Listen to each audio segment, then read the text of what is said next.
Yo, check this out. This your boy Skillz, aka the Wrap Up Kid, and y'all checking out Ambrosia, the heads, right here, right now. Let's go.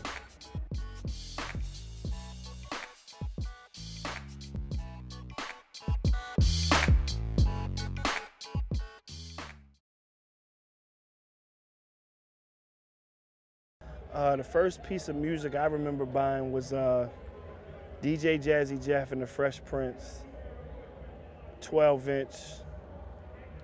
Girls of the World Ain't Nothing But Trouble. It had a blue label with a cloud, a light blue label with a white cloud on it. I remember buying 2 of those, and I only had 1 turntable, but I knew the DJs always bought 2 records, so I bought 2. What made me buy those particular records was everybody in my neighborhood was listening to it. It was a big record. It had the I Dream of Jeannie sample in it. It was instantly recognizable. And I just liked the way he was coming on the song. It was real self-explanatory, clean, you know what I mean? Like my mom wouldn't get mad at me for having it.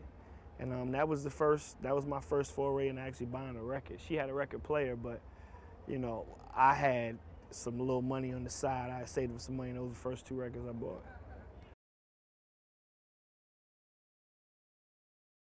Oh man, that was Sucker MCs.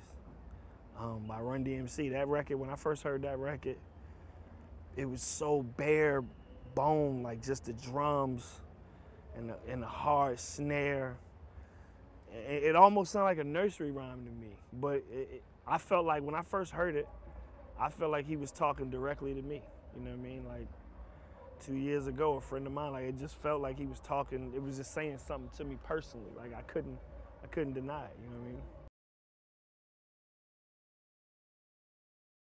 Oh, Rakim, all day. #1 all time, hands down. Rakim is my favorite rapper of all time because of the simple fact that the music is timeless.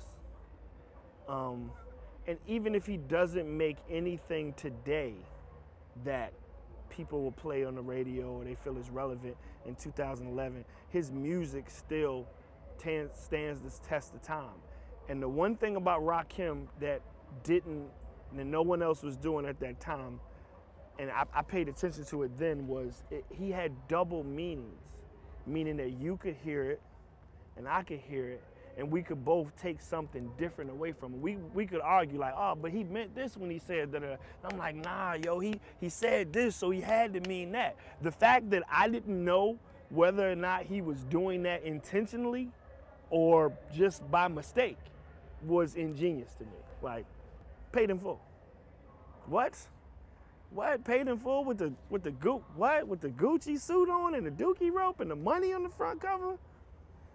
It was a wrap. Like I heard that album, that monotone, deep voice, Rakim hands down.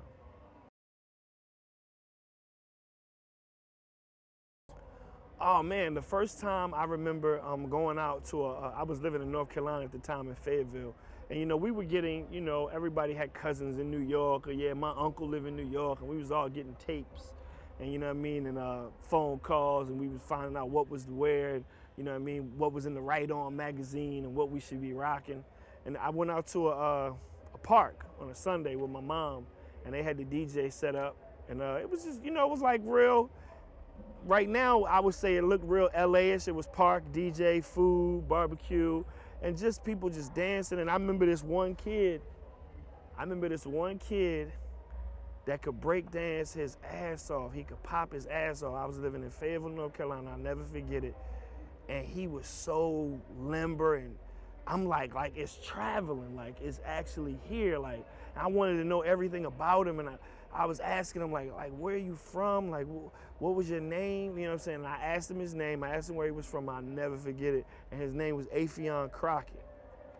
And he was the first person I ever seen in Fayetteville, North Carolina that was break dancing and could pop and had the Adidas sweatsuit on. So that was, and to watch him turn into what he turned into now, you know what I mean, comedian, actor, sketch comedy, you know what I mean, dancer, you know what I mean, that's just how far behind we was in Fayetteville, North Carolina. But he was the first person that I actually saw doing it, like real talk, like he was doing it.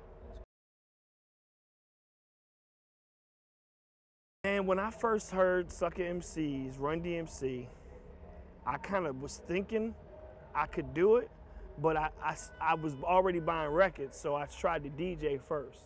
I pretty much did everything in hip hop. I've done all cultures. I sucked at graffiti. I stopped that in like a week. DJing, I can still DJ. You know, I'm no DJ Jazzy Jeff or Kid Capri or nothing, but I can still hold my own on the turntables. Like I said, try graffiti, but MCing, maybe around the 9th grade, I wrote my first rap. I wrote a song called Maybe, Maybe Not, and I realized that when I rapped, I got a response. When I DJ'd, it was like, oh yeah, he could DJ, it was cool. I wasn't doing nothing crazy. When I used to break dance, I could do the basics, you know what I mean? I couldn't get crazy. I couldn't do the 1999 and nothing like that.